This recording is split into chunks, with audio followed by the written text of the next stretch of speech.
evening, everybody. Good evening. My name is Rhonda. I am the Faith Formation Director here at St. Michael's, and it is my pleasure to introduce Kid Catholic Kedon Gumerson.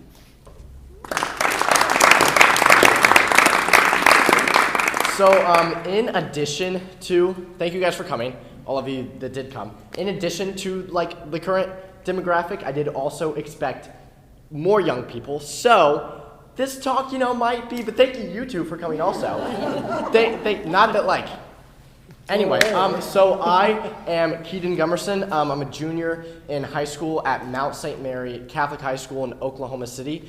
So it was like a 7-hour drive up here yesterday. It was just yesterday. So I started a YouTube channel when I was 11 years old. So it's about 5 years ago now.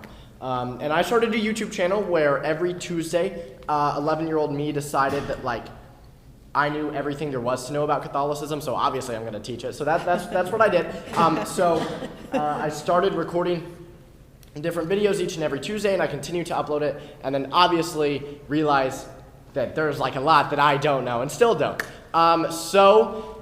Tonight I sort of, the title for this talk is Remaining Catholic in an Anti-Catholic Society, but I also want to specifically tweak it and gear it towards keeping the kids Catholic, keeping my generation Catholic, because honestly, my generation has like a lot of issues, obviously, and some of it's kind of weird. So I basically wanted to get into that, but then not just from the kids side of it, also like remaining Catholic ourselves. So firstly, I feel like our generation, Gen Z, sort of gets a bad rep as being like really weird and like anti-Catholic as a whole, not being into the faith, not being excited about the faith, caring more about like video games and then our cell phone and things than we do the faith. And honestly, part of that is true. And it's because more than any other generation, our generation obviously has like the most distractions ever. We have something that can literally give us any piece of information in the world we want with our cell phone. And we constantly have things that we want to be doing. Our brain is wired to constantly want entertainment. That's why we see the Mass as so boring. But here's the deal. Sometimes people think that the way to counter kids saying, hey, the Mass is boring, is to make it more entertaining, or is to show ways in how the Mass is entertaining. But obviously we know like that the Mass isn't entertaining. That's not the point, is it's not supposed to be entertaining. Well, what we need to do is try to get this generation to come to understand that we don't always need to be entertained. The point of the Mass is to give to it, is to worship in it, not to go in expecting a concert or expecting a show. So I think that that's important. But secondly, I think that oftentimes we give Gen Z, we give the young people surface level teaching to the faith, if that makes sense. A lot of young people just know that they go to Mass on Sundays because they're supposed to, because it's what they're supposed to do. And even though we can try to explain it to us, a lot of times, like, we just don't care. Like, we absolutely do not care. And really, I think the way that we combat that is knowing that as young people, we want the meat behind the church. We want to know the why behind everything, because the Catholic Church has a why behind everything. The thing is, like our generation is pretty messed up. It has its own issues. But something that our generation does really, really well is seeking knowledge through curiosity. We have a cell phone that literally gives us the answer to anything we want. We go after what's in that cell phone. If we have a question, if we're curious about something, we look it up and we have the answer. While we may not want to learn, while we may not want to sit in a classroom and physically be taught things, we want to know things. We want to learn things. We want to know why. And sometimes we don't want to make it apparent that we want to know the why behind the Catholic teachings. Does that make sense? Like we don't want it to come across that we're somehow super religious, but we want to know why we do the things that Catholics do. Because the Catholic Church is the one true church.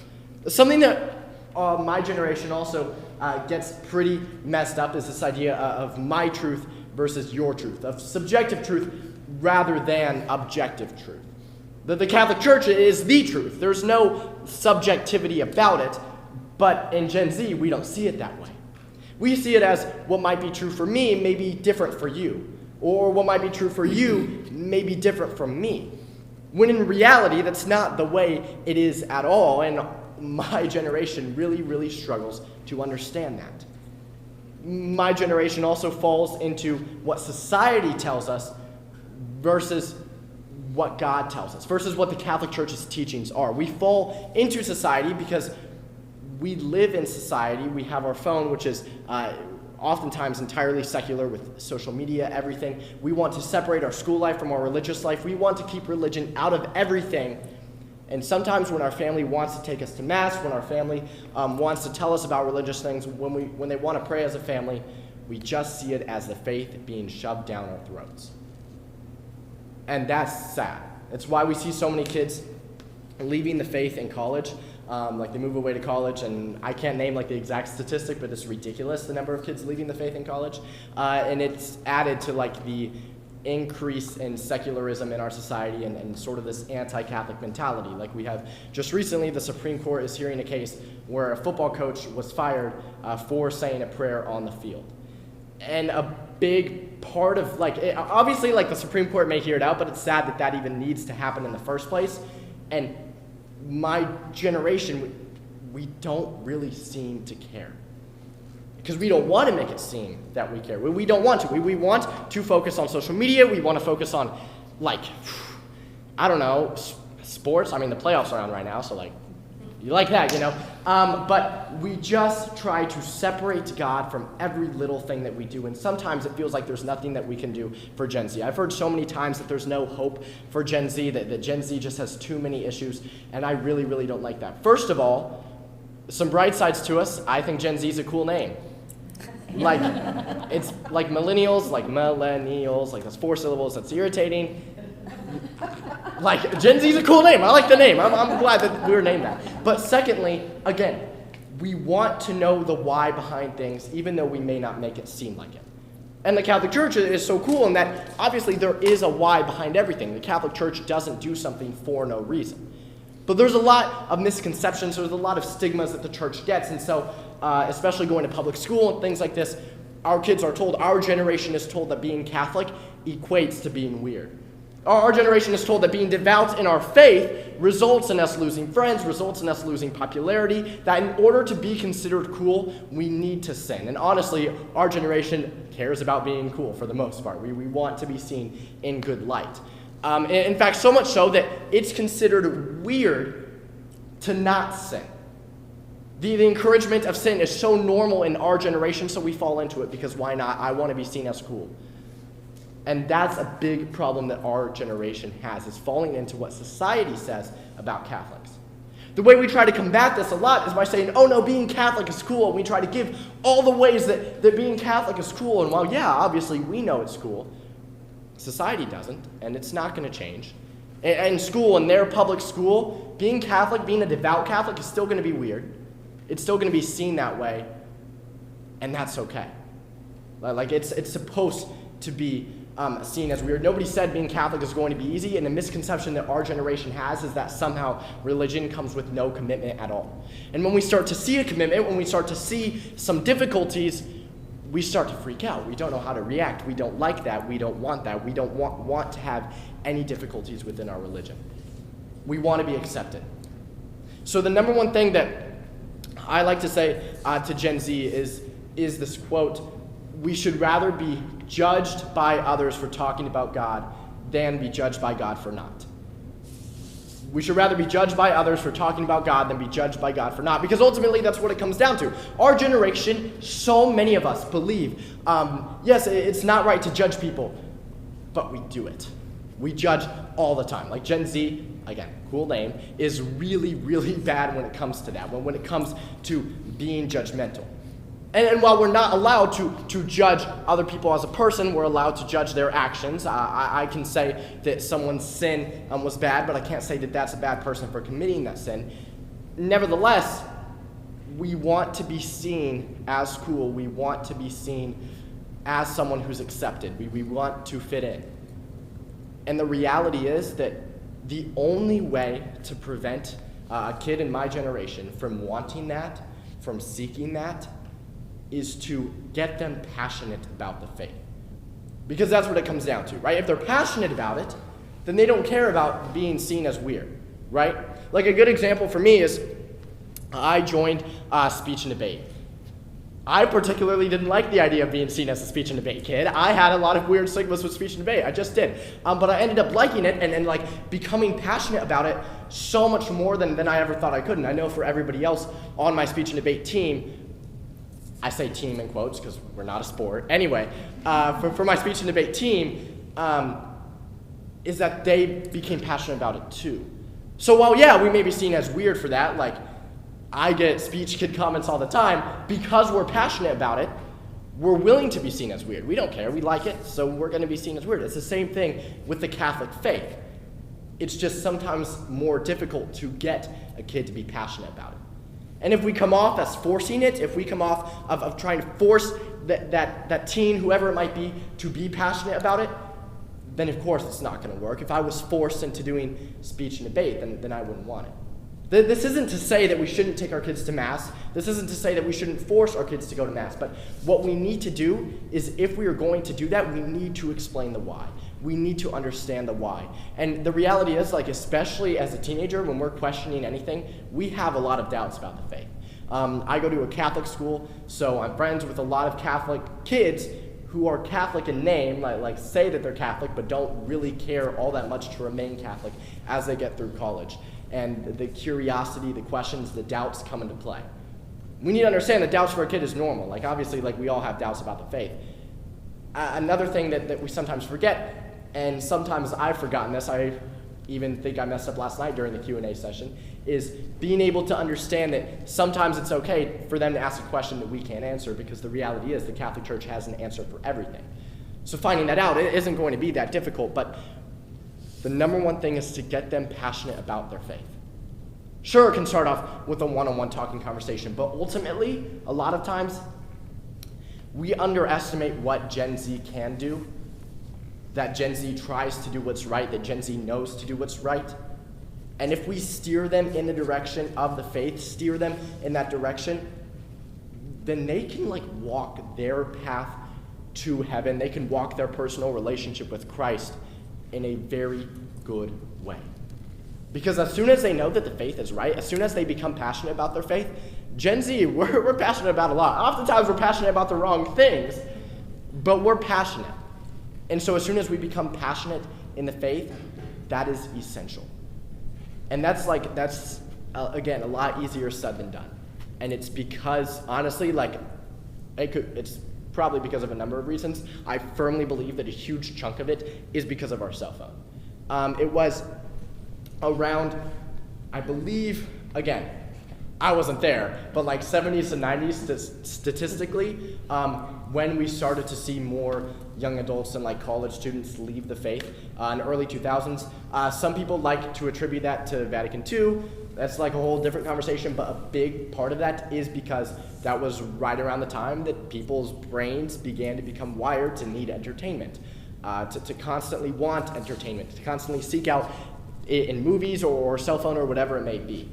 So while I'm not saying that we need to tell our teens to like trash out our cell phone, because obviously like we are so ridiculously addicted to that thing that's not going to happen. What we do need to do is for my generation to come to understand that at the end of the day, society and what Google says and what our friends say isn't always going to be right. That society is oftentimes evil because we like to, again, disassociate society from religion. We like to make it two separate things, our religious life from our school life. And step one to getting our kids passionate about the faith is intertwining those two, making our religious life and our school life go directly hand in hand, making our religious life and our religious life and spiritual life, you know what I mean. Religious life and social life intertwining, becoming one.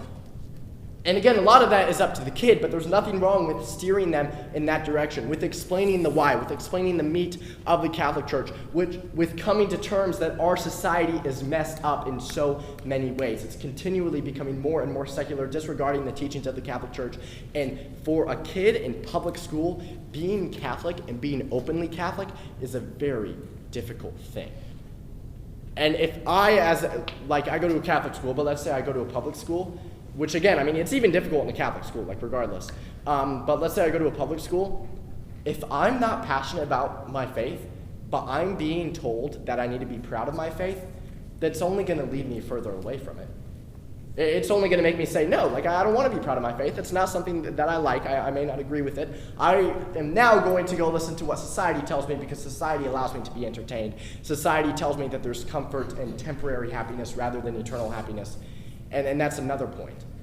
That our generation is so just confused on what happiness is. We're told that happiness is just lasting moments. That happiness and then what brings you joy goes by day after day after day. And we're wired to think that way, right? Like we have like TikTok, which are videos that last no longer than 60 seconds, and we have a different thing of entertainment or humor or whatever it might be that we swipe through because our attention span can't last for more than 1 minute. Like it's bad. Again, like I'm on the app. There's nothing inherently wrong with it, but it becomes inherently bad when teens choose that above God, and we consistently do. We just consistently do. Like we are so wired in that way, and it's sad to see. But there's a misconception that because of all of this, because Gen Z is so seemingly far off the road, I guess you could say, that there's no hope for Gen Z, that we're just a lost cause. The reality is we are the future of the Catholic Church. Like what happens in our life is going to be extraordinarily instrumental in shaping the future of the Catholic Church. We know that the Catholic Church isn't going to deteriorate, obviously, but where it goes, who's leading it, is so essential. And the sooner that we come to understand that, then the better off we will be.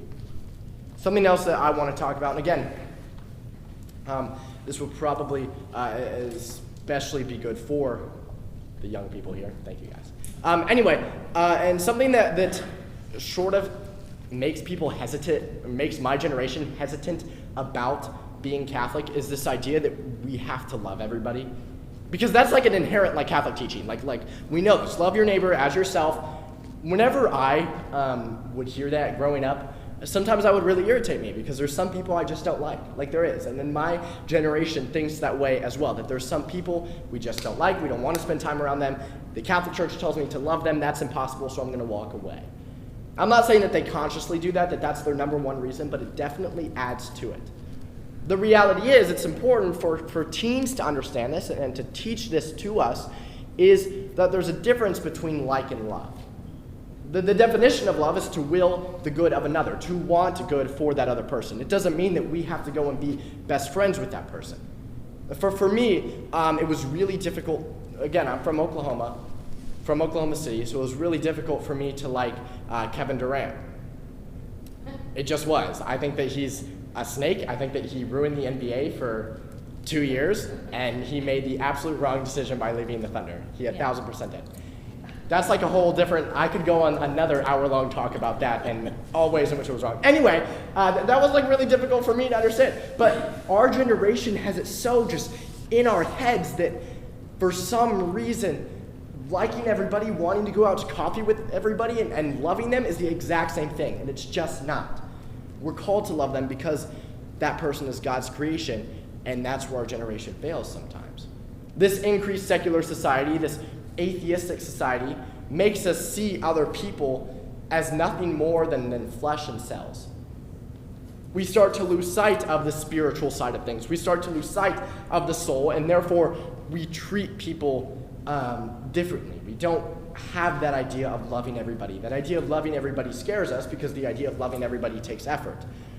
And I gotta be honest, again, love my generation.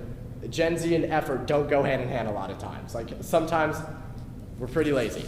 Like, today I spent all day on the bed playing a new mobile game. It's pretty fun. Anyway, point being, I thought that was funny, but that's like, point being, I think that it is so important that Gen Z understands this idea of love. Because Gen Z likes the idea of love. We like the idea of an openness to love, but oftentimes in the completely wrong sense. And we have a misunderstanding of what true love means, just as we have a misunderstanding of what true happiness means. we like to take what the Catholic Church teaches and think that it's just restricting us. And this is going to be my next point. Oftentimes what leads people away from the faith is the idea that, the Catechism of the Catholic Church, all these teachings that the Church has, is simply to bind us up, to restrict us, to keep us from being free, right? I've heard so many kids at my school say that they don't like the idea of being told what to do. I mean, obviously we're teens, but that they don't like the idea of being told what to do, or teachings of the Catholic Church that just can feel like it's just restricting us, putting binds on us, when in reality what my generation needs to come to understand is that ultimately it's society that's binding us up. It's society that's restricting us, telling us that we have to seek comfort in sin, telling us that anything other than sin is weird or bizarre or unnecessary, that religion is unnecessary. It's society binding us up. It's religion that's liberating, that's freeing, because it's for the betterment of our souls. But the reason Gen Z fails to get that so many times is, again, because we so often forget about the soul. We forget about that part. And so when we hear society telling us all of these things, the Catholic Church telling us, wait, but this is right for our soul, we can think, well, my soul is something to worry about later in life, right? Like I've heard the saying so many times, that's what confession, I messed it up. That is what confession is for. My generation is so addicted to that saying, you know what I mean? Like going after sin and saying, but there's confession later, so I don't got to worry about that until later in life. What I think my generation obviously needs to understand a lot. I've said that. My generation needs to understand this, that. But the reality is, they're not going to come to understand it if we don't stop and tell them and talk to them. Not in a lecturing way. Again, we hate being lectured. Even just a conversation with them. Because Gen Z has some really good outlook on a lot of things, and then we also have some really messed up stuff. There's in society, there's something that likes to be said to my generation a lot. And I've heard this so many times from friends at school, have said it to other friends when a teen is making a decision, something as simple as, what am I going to get in the cafeteria today, right? Something simple as that is a saying, do whatever makes you happy. And I think while that has good intentions behind the saying most of the time, yes, do whatever makes you happy. The reason that my generation needs to stop saying that, and that we need to talk to them about this, is because my generation's view on happiness is ridiculously skewed. Doing whatever makes us happy, well, it's this that makes us happy. So this is what we want to spend time. KidCatholic.com. Anyway, this is what we want to spend our time on. We want to focus on is our cell phone, is what society tells us is normal and encouraging. Therefore, doing whatever makes us happy, we go after those things, and we want to. We're constantly tempted. We don't see a reason not to. Again, it all comes back to getting them passionate about their faith and ready. Because number one is understanding that being Catholic is going to be difficult. That's what us as teens have such a hard time understanding. We don't want anything difficult. We don't want being Catholic to be difficult. We want it to be easy. We want it to be a smooth road, but obviously we know that's not the case. What will allow Gen Z to be willing to endure that difficulty, to be willing to endure being Catholic, to be willing to stay Catholic throughout college, which is going to be difficult to do? What will encourage Gen Z to continue that is to believe that, is to fully and wholeheartedly believe the things of the Catholic Church so that we become passionate about it. Again, it all comes back to passion. And if I'm sounding repetitive, it's because it is so true, and it's something that our generation so oftentimes just completely whiffs on, just completely fails to acknowledge and fully understand. Amen? Amen. Awesome. So now for the last little bit, since that was solid 30-ish minutes, and sometimes I don't just like listening and sitting the whole time. Obviously, my generation's not very good at listening. Anyway, so I want to do a Q&A section. And typically, again, I haven't given a ton of talks to adults, but typically when they do a Q&A, it is so much better than when teens do it. Because they'll just ask about literally yesterday, like about if I lift weights and stuff, and like, but hey, at least they ask questions, so it's the most I can ask for. Because sometimes, I remember it was last year, it was the most awkward talk I gave. It was like a talk to a group of middle schoolers, and I left like a solid like 25 minutes for Q&A, and they didn't ask one question, and I was standing up there like waiting for like a solid 3 minutes. It was so awkward. Anyway, so we want to get into that. That would be phenomenal. Yes. Okay, so do you think there's things that your school is doing right that you can tell us about to get the kids passionate and Right, things that my school is doing right to get the kids passionate. Well, I think that a big misconception is that the reality is my school is a Catholic school, right? So we have like theology classes and we sit and learn about Jesus, but sometimes I'm not saying like it's absolutely impossible for that to bring about passion. Like it can, yes, like it can bring about passion. But sometimes it's a little bit more difficult because it's seen as just a class. Like just like any other class, like we don't like it, right? Like we don't like that idea.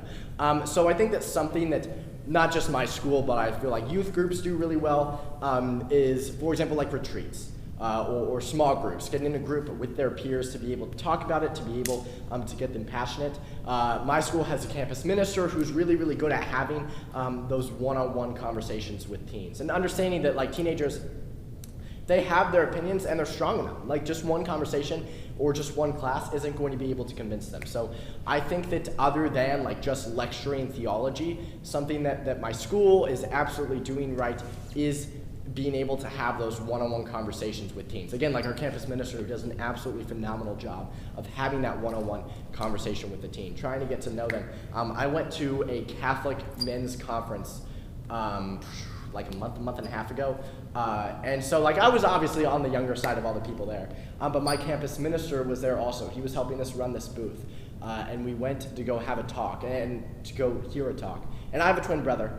And my twin brother and the campus minister, I don't know what apparently they're talking about like religion and like they were talking about all sorts of things. They missed the entirety of the talk, like plus 30 minutes, because he was just sitting there having a one-on-one conversation about apparently like a lot, about stuff going on in the school, like everything, with my twin brother. And I feel like it's little things like that. Not like my twin brother's far off the rails and needs that conversation. That's not what I'm trying to say. I mean, obviously I think I'm better, but like that's all. What I am trying to say is like even just those one-on-one conversations are so important and so much more impactful than we could ever think. So, yes. Yes. Did you say you're a junior in high school? Or Yeah. High school. What high school? No, I said in high school you were a junior. Yes. So how do you get kids your age passionate? I mean, how do you do it? How do I do it? Well, for me, I gotta be honest, I think that it's a lot easier for them to like listen to a kid their age and be able to understand that. Something that I do a lot is like, basically, okay, everybody at my school, basically they forget that my name isn't Kid Catholic. Like sometimes that's all that they refer to me as. So oftentimes like if they have a theological question, I'll literally like, they'll just ask me. Like I just get all these questions. And so having one-on-one conversations with them for me is a lot easier, I feel like, than it would be if I were an adult. Like as I'm growing up, I'm gonna kind of miss that element. Not that it's like impossible as an adult, but I will say that it comes about naturally because I'm able to have these one-on-one conversations with my friends, with some who I know aren't Catholic, who just have questions about it. So I think that another big misconception about getting kids passionate about our faith is that suddenly it's gonna happen like overnight. Like it's not, like kids, it's gonna take them time to get passionate about the faith. So even like most of my friends, like I gotta be honest, aren't all that passionate about their faith, but I really feel like those one-on-one conversations are so essential. So for me, that's a big one. Number two, like doing what I do now, it's so much easier for them to listen to like a kid than it is a teen, because then it doesn't, or than it is an adult, because then it doesn't come across as lecturing, and we hate the idea of lecturing. So I feel like I have like somewhat of an advantage in that way. But that's not to say that somehow they're just not going to listen to any adult. I think that building trust with teens and not talking down to them, like treating them like absolutely intelligent people is so essential because, like the condescending lecturing voice or whatever to teens, it's just going to make us not want to listen. Like we don't want to be lectured to. We want to be talked to like we're fully a person. And so I feel like I can do that because like I'm their age, they know. But so for an adult, being able to do that is a big thing as well. So that's something that I do. And then obviously like I utilize the internet. Like I have a YouTube channel for it because the internet, it can be an absolutely horrendous place sometimes, but it can also be a great place. Like we don't have to like sail on ships for years to evangelize now, to reach different parts of the world. And so using the internet and sort of slowly but surely trying to transform what the internet is mainly used for is another thing that I do to help kids get passionate about their faith. So what's your story? What made you so passionate? What made me so passionate? Yes. Well, I am a cradle Catholic. I was homeschooled through 8th grade. But especially for me, I went on a lot and have been on a lot of spiritual retreats. I was able to go to the Holy Land. I was able to go to Italy, and I've been at NCYC, the National Catholic Youth Conference in Steubenville. So that keeps me like really passionate about my faith. But when I started the channel, it was right after I attended the Catholic Family Conference in Wichita, Kansas. Basically for me, I've always been very passionate about my faith because I've always been surrounded by Catholic curriculum. My homeschool curriculum was Catholic, that I began to learn the why. And as soon as it like clicked for me that like, oh, the Catholic Church actually has a reason for everything. We don't just do something to do it. Like literally even what color the priest wears has a reason behind it. Like stuff like that. That's what definitely got me passionate about my faith. But I'd also say that starting the YouTube channel and continuing that helps me to be passionate about my faith because like I post videos on Tuesday, so if a weekend's coming up and I gotta get recording, then oh, what's my topic gonna be this week? Sometimes I have to go research some stuff. Sometimes I have to keep learning in order to do that. So there's a variety of things that help me remain passionate about my faith, but ultimately like that passion comes from knowing the why behind things, if that makes sense. So it was especially the Catholic Family Conference and those spiritual sort of conferences that got me going, and seeing so many other young people my age who were Catholic, like at NCYC, was absolutely fundamental in me starting the channel and continuing to give talks. So, yes. Do you ever think that you were given the thought to be a priest? Do I ever think or give any thought to being a priest? Well, if I'm being honest, for a long time I really wanted to, but then like there's girls, so it's sort of right now I don't want to be a priest as of this moment, but like anything could always change. But right now I don't want to. No. But I would give thought to it. Like, who knows? I know that being part of like service-oriented projects, being in high school is a big deal for a lot of kids. I went all through Catholic school and we always were doing service projects all the time. And so I think just keep, it just made these young kids be, at least when they become adults, a giving adult and hopefully helping out the less fortunate and stuff, and then they find Christ through their service work eventually, and then get married and have kids. I just feel like the more service work they can do as high schoolers, middle schoolers, the more productive, obviously, adults they'll become. And we saw a big change in our daughter when she was in high school, and I'm talking 2000, 2001, when she went to the National Catholic Youth Conference, and she came back, and it just changed her, just changed her so much that she couldn't stop talking about it. I can't wait to go again, so if we can just get the kids there, they'll enjoy it. Absolutely, because like actions speak louder than words too. Exactly. So like having the ability to like actually take action and go to these different things and do the service projects definitely helps them. Like again, for me, like I mentioned, experiences that help me get passionate about my faith. Going to the Holy Land, so experience is a big thing. But then oftentimes getting the kids to even want that experience is a big thing. So, and is difficult. But because some kids are different than others. Like obviously, like at my school, like there's going to be some people who would absolutely love to jump on a service project, and then others who want to like absolutely don't care.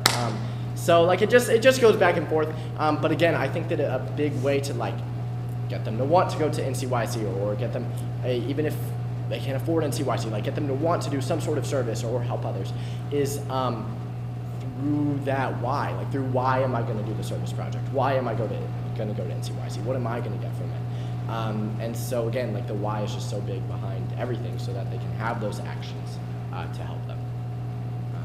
Yeah. As a parent, I feel that consistency is a big thing. Like, me being going to mass, not optional. Exposing them to that community, even different, if you have the ability to go to different churches to see different architecture and stuff of it, but also just to see different types of people, different ways the pastor homilizes and different things. But I also have noticed that exposing them to stuff. When, watch a Christian movie instead of an action movie, or listening to that on the radio when you're driving versus some stuff that you can't understand the words of. As a parent, like, I think that's a good idea. Is that, on your side, is that something that you think would be a positive that would be receivable and a way to slowly kind of build? Absolutely. And I think that the only problem is that as soon as you tell a teen, hey, start listening to Christian music, the immediate answer is no, like I don't want to. So I think that the absolute like way to solve that is to start exposing them to things without necessarily saying, hey, I'm going to expose you to this so that you get more passionate about the faith. You know what I mean? Like for example, I went and saw Father Stu recently. Like Christian movies get a bad rep with my generation. I thought that was an amazing movie. Like I thought that was a really good movie that people my age could go and enjoy. And then again, like putting on Christian music. Like I absolutely love For King and Country, who's a Christian artist or like a Christian band. So I think that those things do really help, and it gets them because again, it goes to show that the faith isn't, well, yeah, like mass obviously to them can be considered boring. Like the faith itself isn't. Like there's so much in the faith and so much even entertainment that can be produced from the faith. So I think on our side of that, the idea of being told to or of being made to lean more toward Christian entertainment may not necessarily always work, but I think that being exposed to it absolutely does. Because like among my generation, Christian music gets a bad stigma, and I, like for a long time, I agreed with it. I was like, I don't really like Christian music. And then my freshman year, when I went to NCYC, For King and Country was there. And it was like the best Christian music I've ever heard. And I was like, okay, this is like, I can enjoy this. So I think like things like that, and exposing them to those things that they'll like, which I know that we will, we just don't want to admit that we will, are so important. So absolutely, like I think it definitely helps. Driving is acceptable. Well, They know when they're being tricked. Sometimes, Sometimes you have to. yes, Father. my question to you is this: what do you think that your parents did right in school? What do I think my parents did right with me? Well, my mom's like staring me down in the back, so I better have like a good answer. I think, okay, Mom, I got this. I think that my parents did a very good job of exposing me to different things, of taking me to these events that so many other Catholics around me. But number one, I think that they did an absolutely phenomenal job of explaining to me the why from a very young age. Explaining to me why we had to go to Mass every weekend. Explaining to me why there were altar servers. Like any question I was curious about, giving me the why behind that. And because of that, it's pretty difficult for me to remember a time in my life that I wasn't passionate about my faith. Because I was consistently told the why behind everything, given the meat within the church, and not feeling like the faith was something that I just had to suck up and get used to. Not feeling like Mass was something that I just had to suck up and go to. Like being genuinely curious about why I had to do certain things and getting the why behind it was like really, really fundamental in why I'm passionate about it now. So I think my parents did that right. Thanks, Mom. You got anything else? I was going to say asking questions doesn't mean you're questioning. It's okay for kids to ask questions. Don't fear that, oh my gosh, they're questioning everything about everything. It's because they want to learn. So asking questions is a good thing. And even when I was a kid, I would ask a question. My parents would panic that, oh my gosh, we lost her. She's gone. That's just not, and there is that fear somewhere in the back of our head, but we can't come to them that way. They're asking questions because they want to learn and want to grow, not because they're questioning. I think sometimes too, parents need to remember that it's okay to say, I don't know, how Yeah, about we for sure. research that, or, that kind of thing, because, I know I learned so much from the questions of the kids at youth group asked. So it all, reminded me, this is a day-to-day lifelong process, like you said, last night you used for starting a pro life gradually. So many people want to go from 1 to 100, and it's not. You can't do that. You have to, 1, 5, and ease into it and gradually build that up. I think you should tell them some prayer ideas where you are. Okay, yes. So this is something that I talked about last night to the kids too, because the number one thing is that we as teens, we need to start a prayer life, like we just do.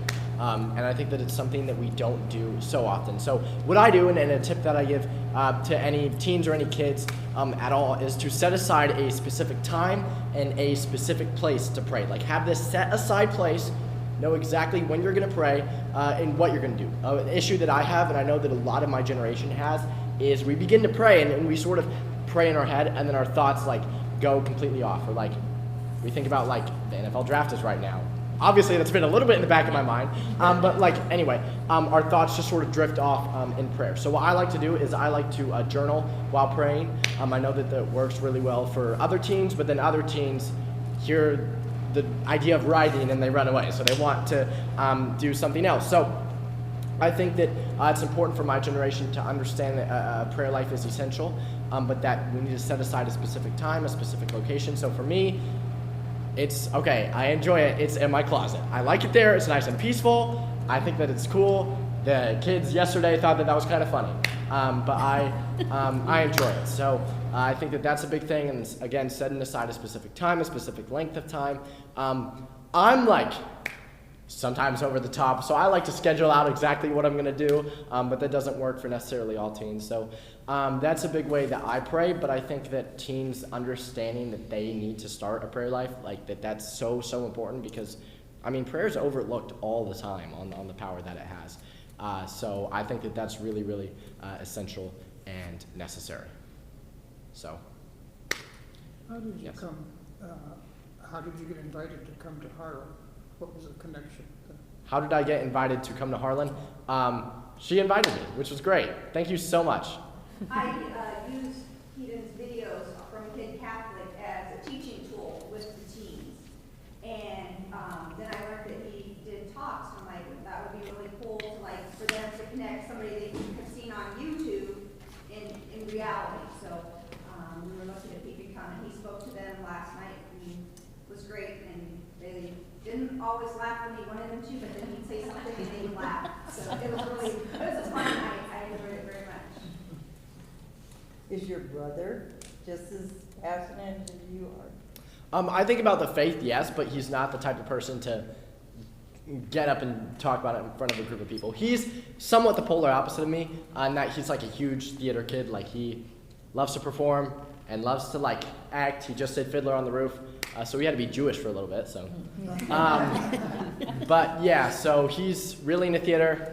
It's not really my thing. I don't really like that. But yeah, so that's what he does.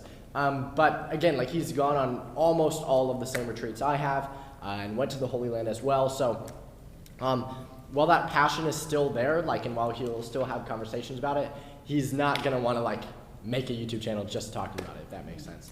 Which again, like that doesn't necessarily mean that a person like doesn't have passion. Obviously, like a lot of kids, their way of evangelization is through like one-on-one conversations. About a month ago, it actually may have been 3 weeks ago, I was giving a talk in Oklahoma City, and there was this one girl who was absolutely like a phenomenal devout Catholic.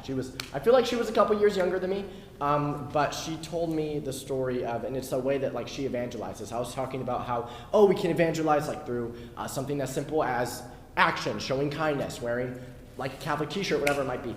She told me that she went to a public school and that she was wearing a cross necklace and she was told to take it off or she would get detention. And she said that she refused and that she kept it on, and she asked me if I thought that she did the right thing. The reason that I bring that up is because I feel like it relates, because that's absolutely a way of evangelization. Like, I feel like the other kids, like, sitting there hearing that were definitely impacted by hearing that, like I know I was. So that's a big thing. I know that entirely strayed off the question, like, a ton, but sometimes I just talk. It just comes out, so. Do you find your generation being more attracted to the fellowships, the interdenominational things, Starbucks in the back? Right. Well, I think that there's actually a misconception that my generation is attracted to that. I think initially we want to be, because it seems like, there's more entertainment at like a Life Church than there is at my church. So that's something that I'm going to be inclined to. But in reality, I think that as soon as my generation comes to understand the why, we're a lot more attracted to the more traditional idea of Catholicism. Like a good example of this is a lot of young people who are focused missionaries or went to Catholic college, whatever, like coming out a devout Catholic, even a lot more traditional than the generations before them. Like they lean a lot more toward tradition when they know what the tradition is for. So I think that people think that my generation is more attracted to that. Honestly, like I honestly don't think so. I think that if they don't want to go to Catholic church, I think for the most part, they're not going to want to go to any church. Obviously, like that's general terms, like it varies. But I think that as soon as we come to understand the why, like I think a passionate, let me put it this way. I think a passionate member of Gen Z is far more attracted to Catholicism and the tradition within Catholicism than they ever could be to something like that, like an interdenominational Starbucks type of deal. So I don't think so, and I think that, I think that when our brains are wired for entertainment, we seek that, but if we don't want to seek it in Catholic church, we're most likely not going to want to seek it in any church, if that makes sense. Yeah.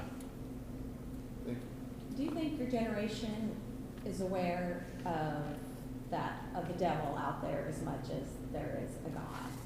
I mean, because he's rearing his head more and more, even Right. with all the social media and everything else. But are they aware that it's the devil that's pushing him that way versus, are they aware of that as well? I think it varies, and honestly, I think that for the ones who aren't aware of it, they'll become aware very soon. Because honestly, like, I feel like that's the number one thing, and as soon as we can come to understand that the devil's ultimate goal is to lead us farther and farther away from God, that the devil is the opposite of God, that the devil's in sin, that he's in so many places in society, that he's infiltrated society, I think the number one issue is that my generation, again, speaking generally, doesn't just want to understand it, or doesn't just not understand it, we sometimes don't want to understand it, because as soon as we hear that the devil's in something, then we have to come to terms with that. We have to actually face that, and sometimes we don't want to, and sometimes it can come off as scary. So honestly, again, this is just like my opinion, and in general terms, I don't think we are. But I think that the ones who know about the faith, I think that the ones who are becoming passionate about the faith are more aware of the devil infiltrating society than a lot of adults passionate about the faith are. And I think that they're seeing that in their schools, in their Catholic schools, in their public schools, whatever it might be. So while I think no, I think that there's a lot of hope for them to be, if that makes sense. And for the ones who are passionate about their faith, absolutely. And so I still think that that's like going in a positive direction. Like the devil's infiltrating like a lot in society, we know that. And while my generation may not know it, as soon as we do, we're going to be passionate about it. We're going to understand that fully and take action to prevent that, if that makes sense at all. But again, like I think it's a mix. I think it just depends. Yeah. It's phenomenal. Also, I'm sorry, I prefer Smart Water above anything. I love the way you drink it. I think that it's so much better than just a Dasani. Like, Dasani's overrated. Anyway, yes. Is Kid Catholic a program that's like a national program that's out there as a resource for like a CCD program? Or is that your YouTube? Right, well, it's not like a program per se. It is on YouTube. So it's out there available for anybody. So anybody can go to kidcatholic.com and see all my videos. Anybody can see a lot of the talks that I've given. So it is a resource in the sense that like people can go and use those videos and they can share those videos and use them to teach, and that it's easily accessible and available for everybody with just one like Google search. That's your YouTube, Kid Catholic. Kid Catholic, yes. Okay. Yes. Yep. So what do you suggest, like you were here last night talking to the kids, so what do you suggest to do after that, after your talk? I mean, to get them to want to be interested in their faith.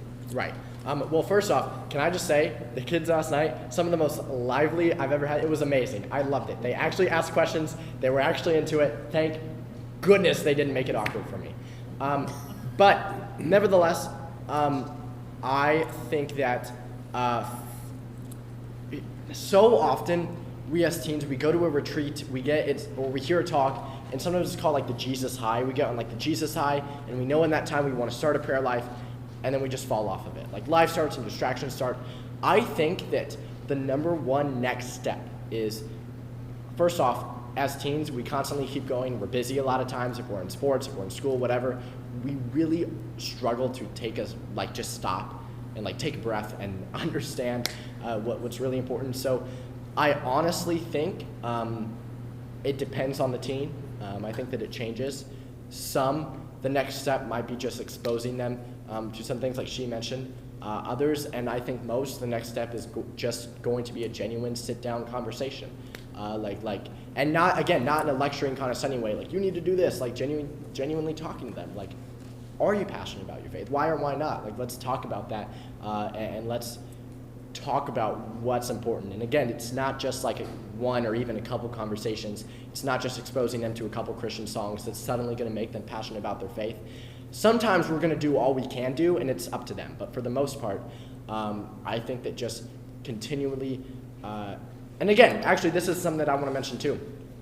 I think that if we make the faith like a really big part of our life, and our kids, I say our kids as if I'm anywhere near your age. Anyway. Not to call you guys old, but as if they see it is such a big help too, because then like we see like, oh, how do I put this? Like, oh, my mom or my dad is like, I don't know, and really into the faith right now, or seems to be happy after they pray. Something as like simple as that it can then be led by example.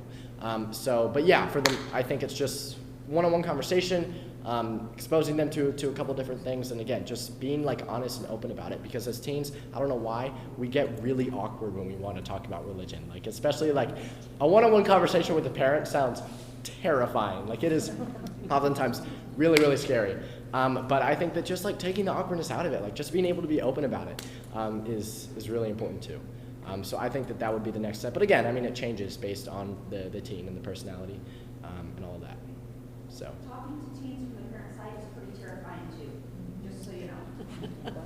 What was that? Yeah. Talk to teenagers is pretty terrifying too. Yeah. It's not easy on this side. Yeah. Well, yes. Speaking of terrified, so you were homeschooled up until high school? Yes. And did you find that to be terrifying to go to high school after being homeschooled? Right now, I'm hearing, with everything that's going on in the country and our schools and everything, that so many parents are now choosing to find a way to homeschool their kids because they don't want their kids exposed to what's going on right now. And so I just think, when it used to be years ago, ago, in prehistoric times when I was young, you know, if you were homeschooled, you were weird. But now it's like, no, if you were homeschooled, oh my gosh, your parents are brave, you're brave. You know, it's becoming a really, you know, cool thing. Yeah. I mean, yeah, and I loved homeschooling. Going to high school was absolutely like horrifying. Like it was terrifying. It was one of the most horrifying experiences because so when I was in 8th grade, I shadowed at my school, which meant like I followed a student for that whole day and, you know, got to know some of the stuff about the school. And like I was just like petrified. It's like like social interaction that I was not used to. So going to high school, like it was an adjustment, but I'm glad I did it. And again, like I don't think there would have been anything wrong with staying homeschooled either. But for me, I'm glad I went to high school and went to a Catholic high school specifically, and like being able, like we get to go to mass at school a lot. We have like monthly all-school masses, and so seeing so many of my peers and friends go up and receive the Eucharist and then be there at mass with me is big. We have confessions a lot, so I've really enjoyed going to high school, even though socially it's been a huge adjustment, like an entirely different world. And I don't go to that big a school. Like my school only has 400 kids in it, which like in Oklahoma City, that's like one of the smallest schools. But yes, I've enjoyed it, despite the fact that it's been horrifying. Yes. When you go to college, are you going to look for a Catholic college, or are you going to go otherwise? I'm going to look for a Catholic college. Right now, I want to go to Catholic college, Franciscan University of Steubenville in Ohio. So that's like where I want to go right now. But again, like things could always change. But yes, for now, that's what I want to do, and I want to major in theology, in catechetics, and then like do what I'm doing now for the rest of my life.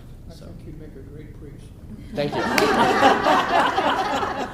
I appreciate it. God calls you, you won't have a choice. But, yes, that's true. But we need good speakers like Matthew Kelly and those that do spread it, you know. Right, and yes. we need that very much so.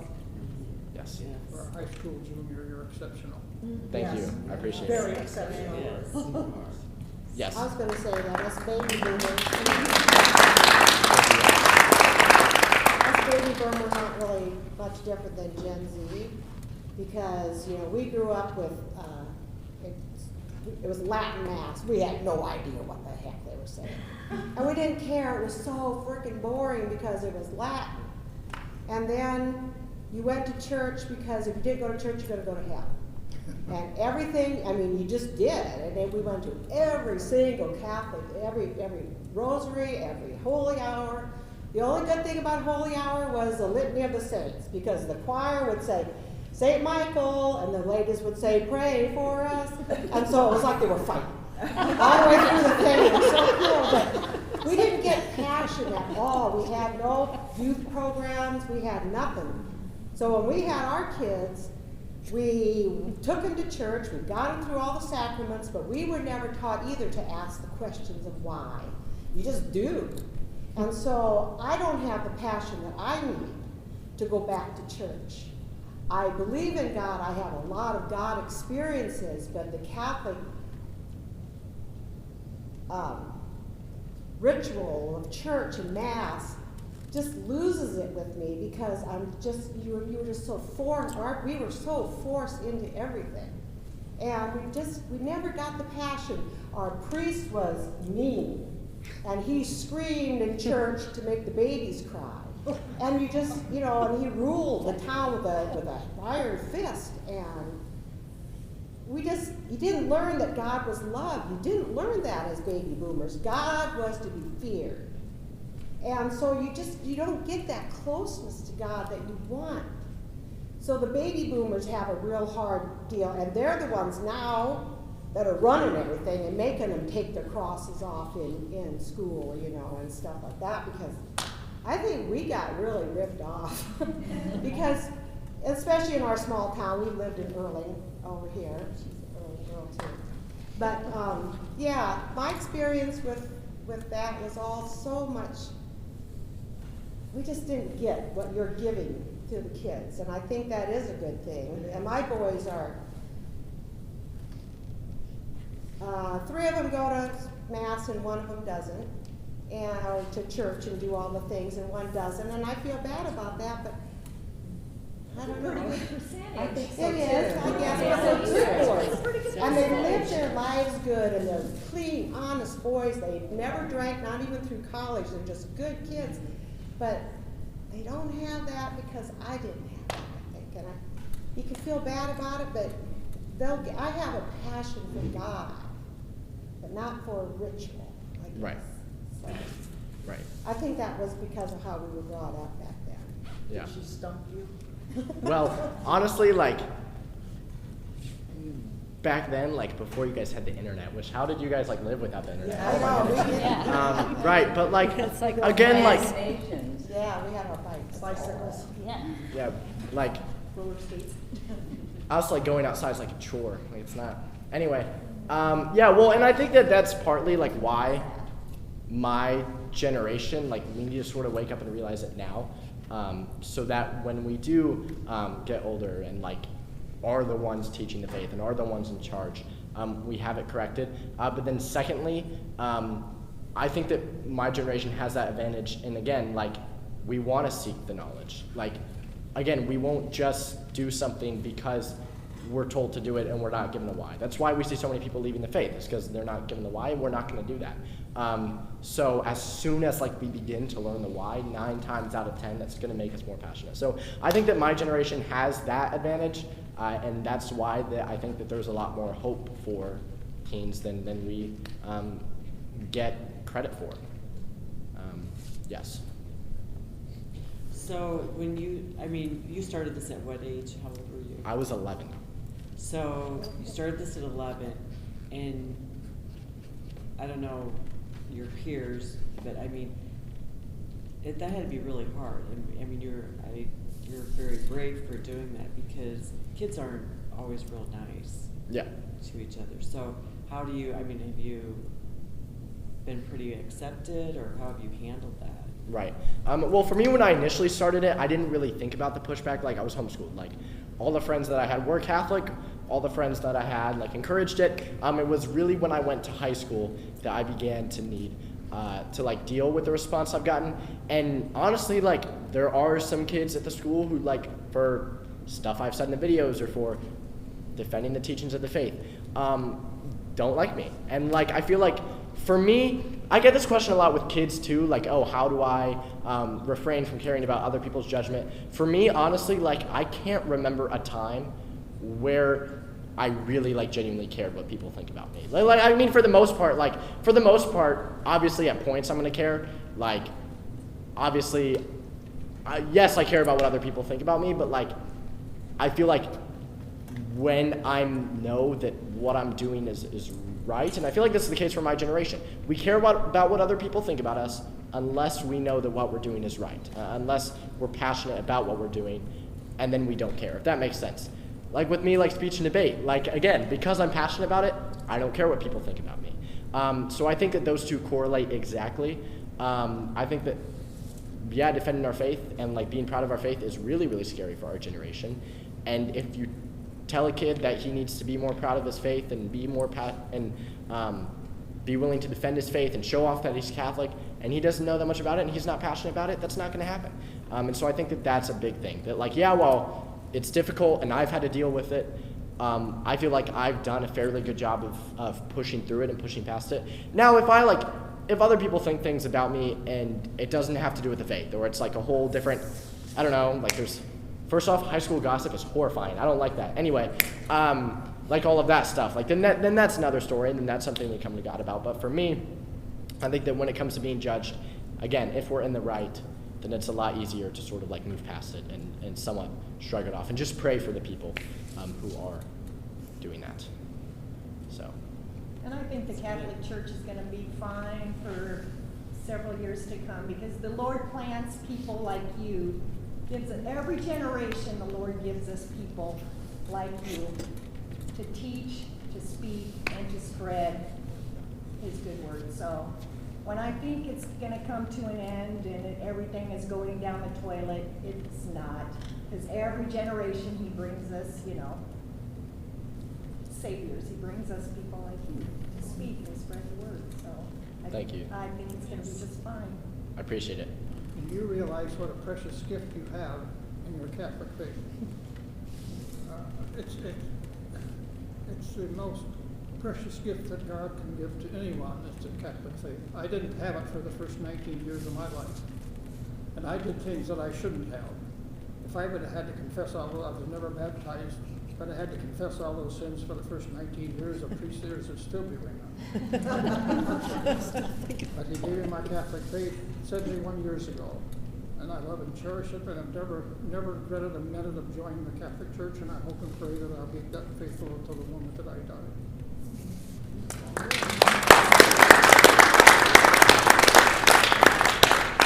Awesome. Well, awesome. If we don't have any more questions, is that okay? Then could we close in prayer? That'd be awesome. Sure. Okay. In the Father, and of the Son, and of the Holy Spirit. Amen. Jesus, thank you for allowing us to gather here today. We pray that you strengthen our young generation, that you keep us strong and help us to be passionate about our faith. As we pray, Our Father, who art in heaven, hallowed be thy name. Thy kingdom come, thy will be done, on earth as it is in heaven. Give us this day our daily bread, and forgive us our trespasses, as we forgive those who trespass against us. And lead us not into temptation, but deliver us from evil. Father, Son, and Holy Spirit. Amen. Well, thank you guys. Thank you. Thank you.